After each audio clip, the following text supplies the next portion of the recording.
Alright, hey, hello, welcome to part 3 of the Transformer tutorial series.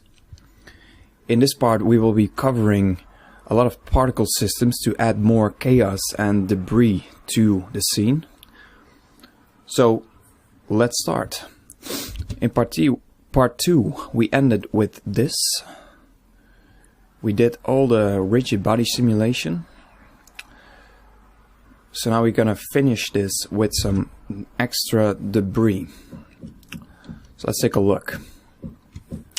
I want to mainly have an explosion of little bricks when the transformer lands with his feet over here. So what I'm gonna do is first disable the layers of the transformer, and let's take a look. I want to use the existing bricks as emitters for particle systems. So let's select a bunch of them, and mainly the ones that are moving fast. So let's see. This one. And maybe this one. We can always add more emitters later. So for now I think this is fine. Let's add a new particle system. This will only add particles to the active brick. Before we move on, I'm gonna press Ctrl G to add those, add the selection to a new group. You can see we have a new group here. I'm gonna rename it with F6 to debris emitters. Alright, so we have an extra group of debris emitters. This is just for keeping things simple and able to quickly select all the debris emitters. Let's move on to the particle system settings. I'm gonna rename the settings to debris and decrease the number to 100. Then I want to start emitting the debris at the impact of the foot, so that would be frame 158. So let's copy this frame number and paste it in here. And actually let's end it 2 frames later. 160. So it emits particles for 2 frames. Then I want to set the lifetime to some high number, like 1000. Because I never want to kill the particles that are laying on the ground here. And yeah, this is fine. I want to emit from the faces. And I want to set the cache step to 1 frame.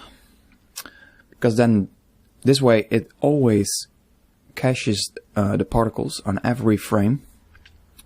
Now the velocity, I want to set this to 0.1. I don't want to have a lot of velocity based off of the normals of the bricks. I do want to have a lot of velocity based on the object itself, and this means the speed of the object will be used to give the particles an initial speed. So the particles fly along with the bricks if we set a positive number over here. And then I want to add some randomness. Let's actually see what we have now if we play this back. Alright, so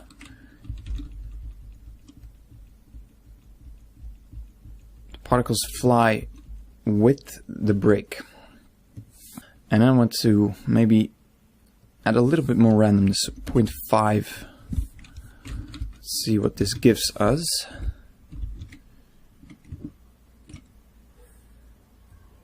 And yeah, I actually like this.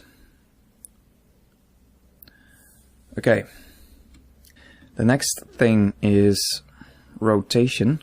We won't be able to see this just yet, but if we have objects added to the particles, we have the rotation. So I want to check rotation and check dynamics so that they can I believe this means they can react to forces. The rotation can be changed by forces from the outside, so drag and such, and collisions. And let's set an initial velocity of 2. In the physics, I want to add some drag force,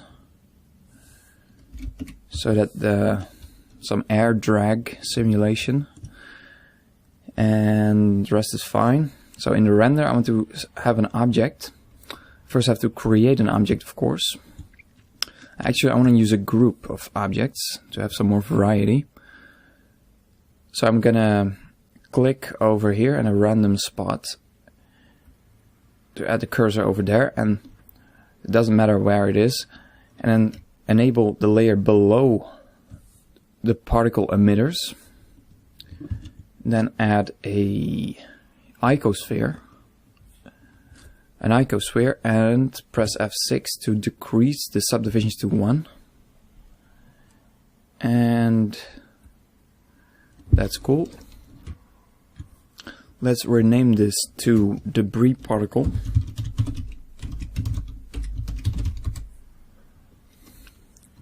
And I'm gonna, looks like it didn't apply. There we go. And let's call it debris particle. Alright, and now duplicate it a few times and move it just next to it. I'm gonna duplicate these two. Alright, so we have 4 different ones. So to add some variation, I'm gonna go into edit mode, go to vertex select mode, and enable the proportional editing and set it to random. So now I'm going to select just one vertex and move it, and you can see nothing happens with the other ones, so I have to increase this area with the scroll wheel, and now we have some nice randomness. Alright, and quickly do the other ones too.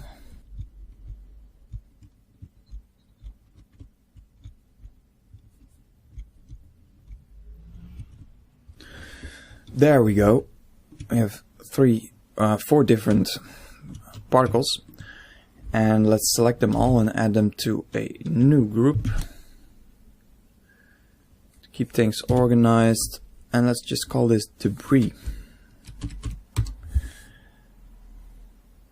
Okay. Now in the debris emitters group, I want to select the debris objects. I want to select the emitter I just made. Let's see which one it was. Okay. So in the render tab, let's select a group, and let's choose debris. So if I now look at this, you can see we have the debris. To maybe make it a little bit smaller and add some variation to the size.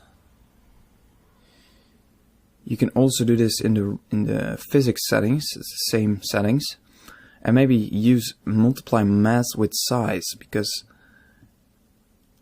it says multiply mass with size, because this way the smaller particles are being simulated with a smaller mass. So that's useful for some randomness and more variety. So, okay, let's now select the whole group, and simply, since the particle systems are modifiers, we can press Ctrl L to link the modifiers. So Ctrl L and choose modifiers, and now every object should have this debris applied. Yeah, there we go.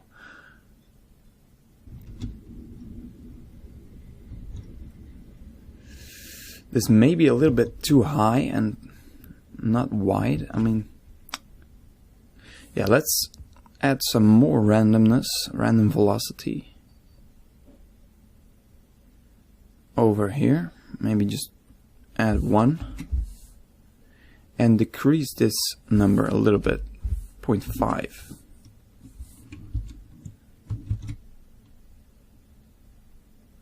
Yeah, I like that a little bit better.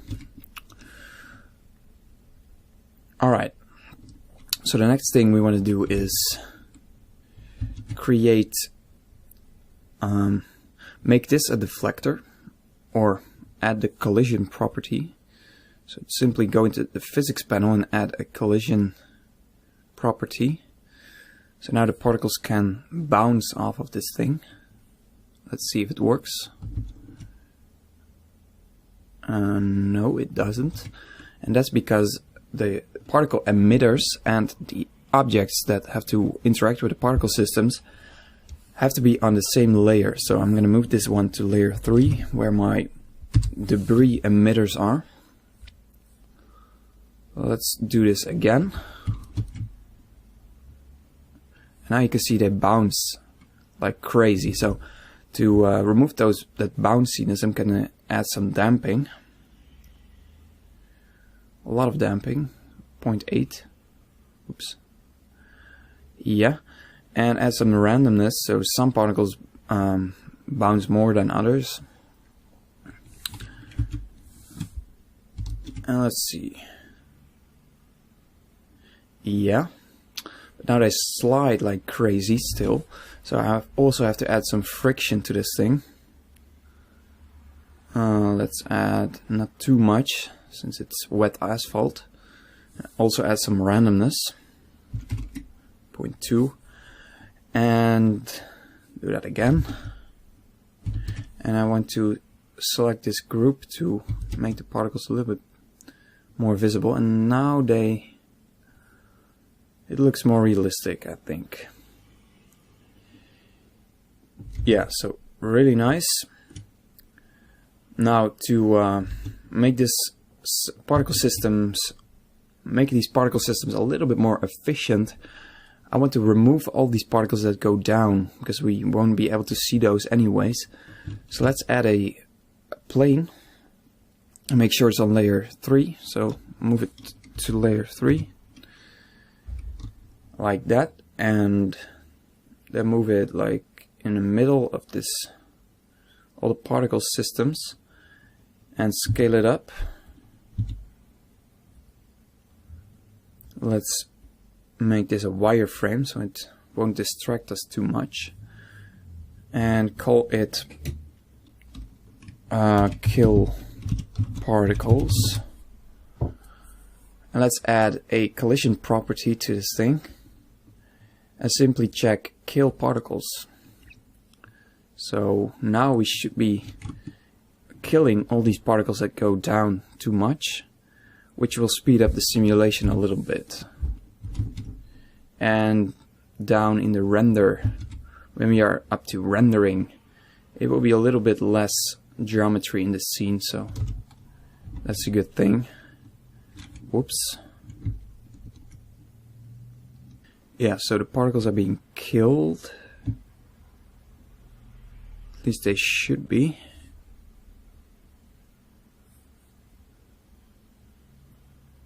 Let's see what's happening. I can still see the shards, so that's not what I want.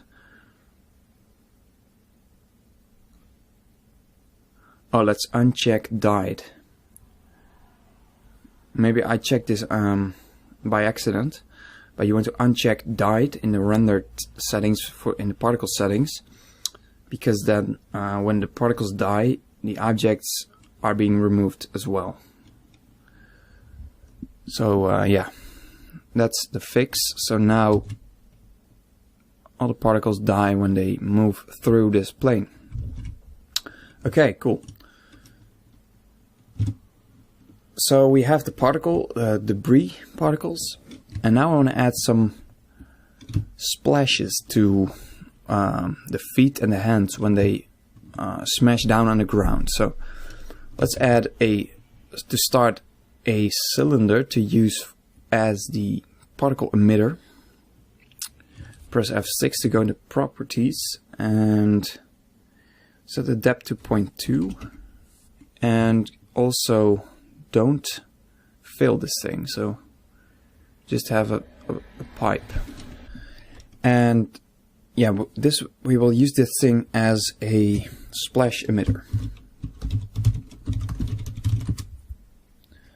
Okay, let's go into the edit mode and select this upper ring, scale it down just a little bit, and I want to turn off this proportional editing. Okay, and now I want to turn it on to add a little bit of variety. Maybe select the lower ring and scale it up a little bit, and then down, back down, and this will just add a little bit of variety to the top ring. Okay, I think this is enough. So now let's move it down on the ground and move it to the first splash we want to make. So the feet, I think the right foot. Okay, so I want to start emitting at this point in time, and at this point in space over here, and scale it down in the Y direction. So it has a little bit the same shape as this foot, and that's fine. So now let's add a new particle system like this, and let's call this splash. And the number is fine, 1000. I want to start emitting at this frame, so let's copy it and paste it in, and end at the same frame, so all the splash droplets are emitted at the same time. Let's decrease the lifetime to 15 and add a lot of randomness to this, so some of them die really soon and some of them die after 15 frames. Somewhere around 0.8, and then just add increase this to say 6, a pretty high number, and let's see what we have now. Yeah, so as the foot lands we have a little splash, but it doesn't look too good because all the droplets are in little groups, because every face points a slightly different direction, so I need to add some randomness to the speed to resolve this. Let's start with 1, and that looks a lot better.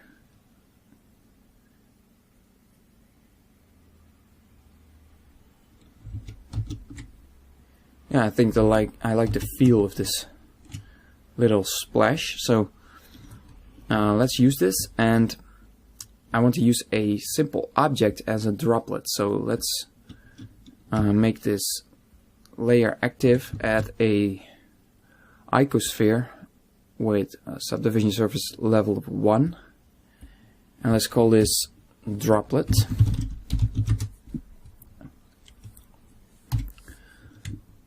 Yeah, I think this is fine. Maybe make the normal shading smooth. Okay, because the droplets will be so small that this is enough geometry for those little droplets. Alright, so let's go back to my splash emitter, this guy, and in the render settings I want to select that droplet object. Okay, let's see. Okay, there they are. So from a distance they already look like spheres. Anyway, I want to make them smaller. Let's make them 0.01. Whoops. And add some randomness to the size.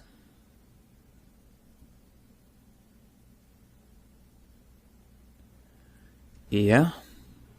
Add some drag. And apply this, check this box, multiply mask with size to add some variation. And let's see. Yeah, I think that's fine for a little quick splash.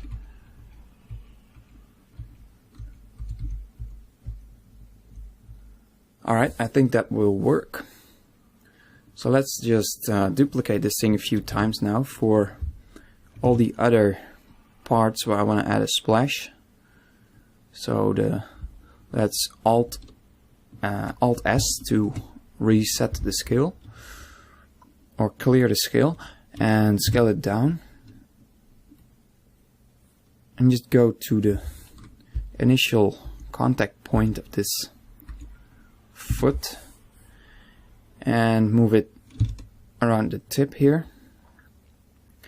And then I want to go into the settings and change some of these settings, but first I want to make this the settings a single user so that I don't change the settings of this other emitter. So with this thing selected, now I have settings for only this emitter, and I want to make it start one frame later, 159. Okay, because this foot just lands slightly later.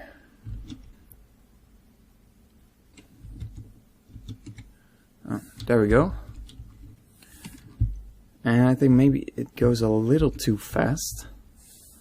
So I want to decrease this normal speed to 5. And yeah, that looks like a splash to me. Alright, so we have 2 splashes of the feet. Now let's move on, duplicate this one and move it in the X direction to add 2 splashes for the 2 hands. So I'm going to move it in the Z plane. So to move it in the Z plane, you can press G Shift Z, so it moves in every direction but the Z axis. And let's find the impact point of the right fist.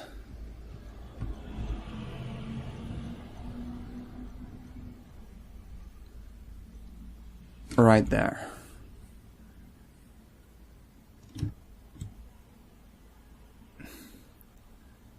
Here it is. I'm going to use this frame, so copy this frame and first make a single user again. Okay. And copy that frame in, set it as the start and end frame. And let's take a look.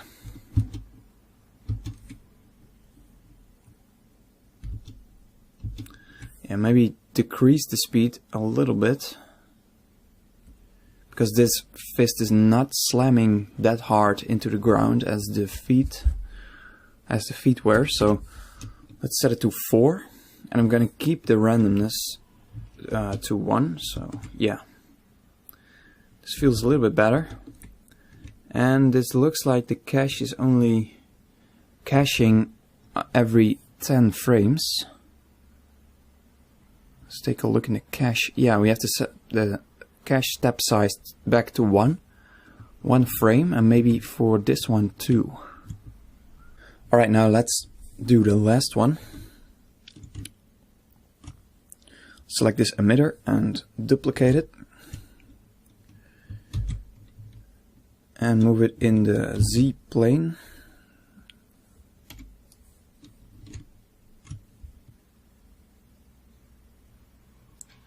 Alright, let's find the time of impact for the left fist. I think it's frame 200, and place this in the center. Okay, let's change the frames. Oh, first, of course, make it a single user. Change the frames to 200. And the cache step size is still 1. Okay. Yeah. Let's take a look at the final splash.